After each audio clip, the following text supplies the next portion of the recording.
2025년 마지막이 다가오면서 독일 매체 트랜스퍼마르크트에서 2025년 8대 기적을 소개한 것이 화제가 되었습니다. 왜냐하면 손흥민의 유로파리그 우승이 포함이 되었거든요. 자, 이 소식 여러분들에게 전해드리도록 하겠습니다. 먼저 순위를 매긴 것은 아닙니다. 퀴라소의 월드컵 본선 진출을 뽑았는데요. 이 퀴라소 아마 처음 들어보실 겁니다. 중남미 사이의 베네수엘라 근처에 있는 작은 섬나라입니다. 인구도 15만 명밖에 안 돼요. 그러니까 15만 명이면 경기도 여주보다 인구가 적습니다. 어쨌든 한 나라인데 이 팀이 월드컵에 진출한 것을 기적이라고 한 겁니다. 우선 제가 볼 때는 월드컵 48개국으로 바뀐 게 기적을 만들어준 것 뿐인 것 같은데요.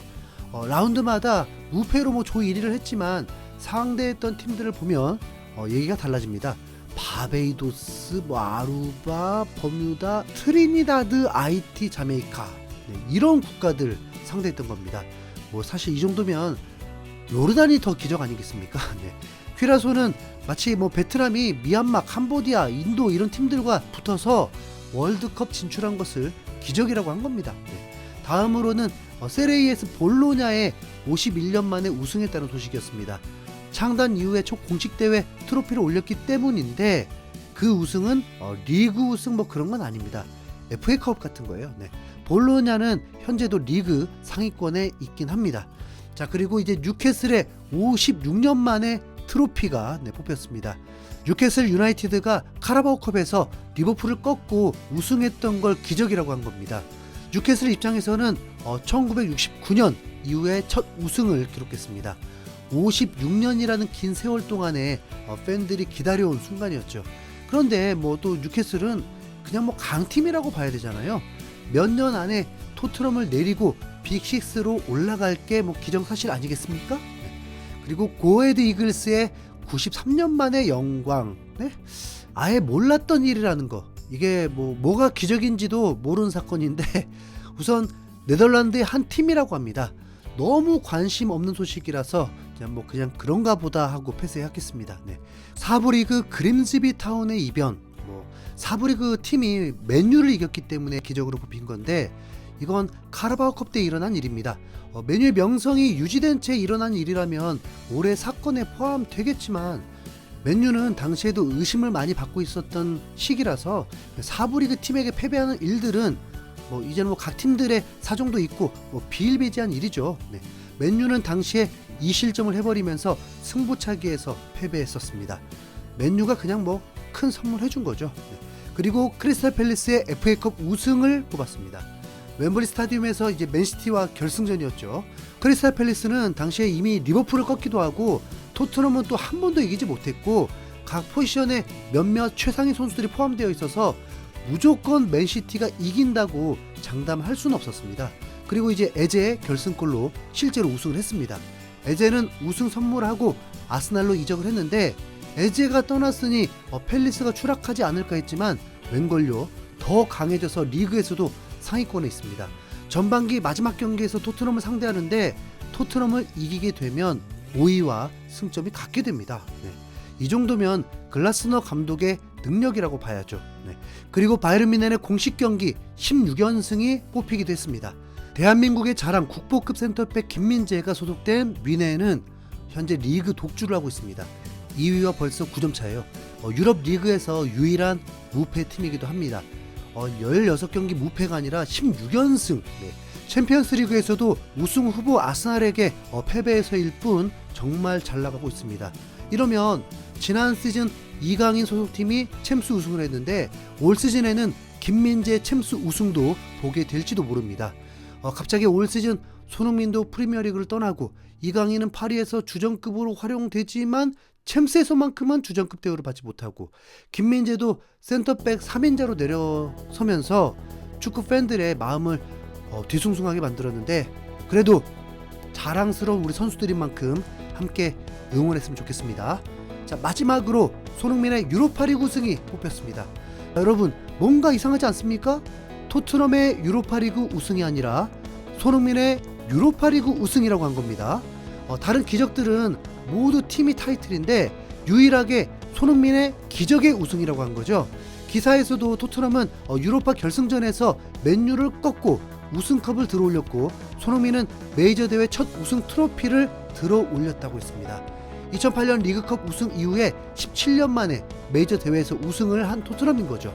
토트넘은 프리시즌에서 몇 번 이긴 걸로 트로피를 받았던 게 전부였습니다. 그 과정에서 17년 사이에 손흥민이 10년을 있었는데, 토트넘에게도 우승 트로피가 될 듯 말 듯한 일들은 있었거든요. 리그 우승 경쟁, 카라바오컵 결승 진출, 챔피언스리그 결승 진출. 그런데 모두 우승을 실패했습니다. 손흥민이 전성기에 접어들고 무리뉴 감독이 유로파 리그를 이끌게 될 때는 토트넘도 우승 후보에 들어가기도 했고, 무리뉴 감독이 맨유의 유로파 리그 우승을 이끈 만큼 더 기대감이 컸었는데, 황당하게도 손흥민을 쉬게 해준 사이에 16강전 2차전 원정 경기에서 3실점 대패를 당해버리면서 충격적인 탈락을 해버리고 말았습니다.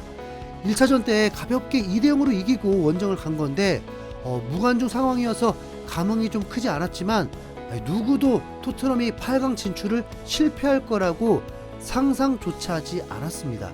상대가 크로아티아 리그에 소속된 팀이었거든요. 무리뉴 감독은 이 사건이 경질의 가장 큰 원인이 되었습니다. 토트넘 레벨에서 어떻게 우승이란 걸 꿈을 꾸겠습니까?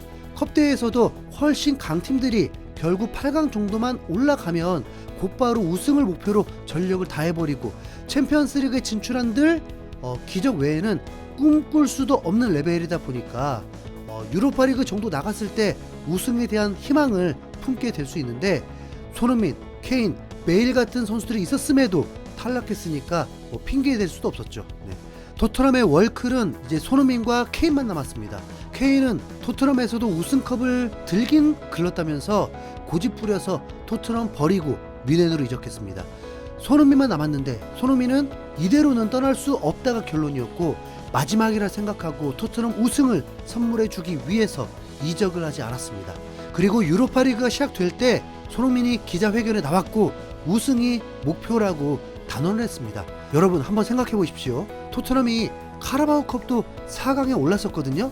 혹 만약에 유로파리그가 아니라 카라바오컵 우승했다면 이런 감동이 있었을까요?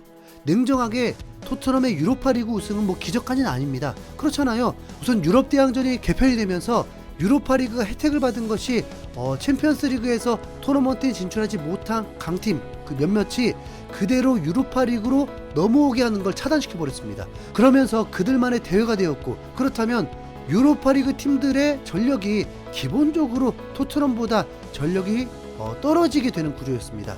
그래서 대회가 시작하기 전부터 토트넘은 유로파리그 우승 후보 0순위라고 평가하기도 했습니다.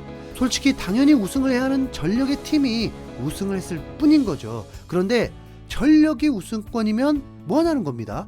감독의 단순한 전술, 선수들의 부상 속출, 심지어 손흥민도 부상으로 이탈하면서 매우 불안한 팀 상황이었습니다. 리그의 순위는 추락을 거듭하면서 엔지 감독은 유로파리그에서 탈락하는 순간 경질이었는데 계속 살아남았습니다. 16강전 알크마르 상대로 승리, 가장 큰 고비였던 8강 프랑크푸르트전 승리로 4강 진출, 라치오를 만날 거라 예상했지만 하늘이 도우면서 4강 상대는 냉정하게 수준 낮은 보데글림트, 4강전 합산 스코어 5대1로 압도하면서 결승에 진출했습니다. 거기다 결승에서는 아틀레틱 빌바오가 올라온다면 원정 경기의 부담을 안고 매우 불리하게 결승전을 치러야 했는데, 토트넘이 한 번도 지지 않았던 맨유가 결승에 올라오게 되면서 이 빅매치에서 1대0으로 승리하면서 역사적인 우승을 이루게 되었습니다.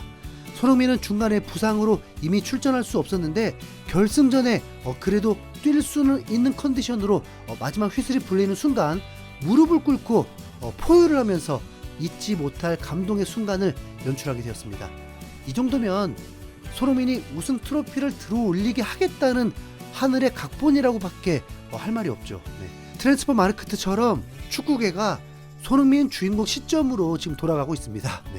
미국에서의 전성기, 그리고 북중미 월드컵, 좀 대다수가 부정적으로 바라보던데요. 손흥민 시점으로 쓰여진 대본에서는 뭔가 좀 다를 것 같지 않습니까? 이상 흰수염 고래였습니다. 감사합니다.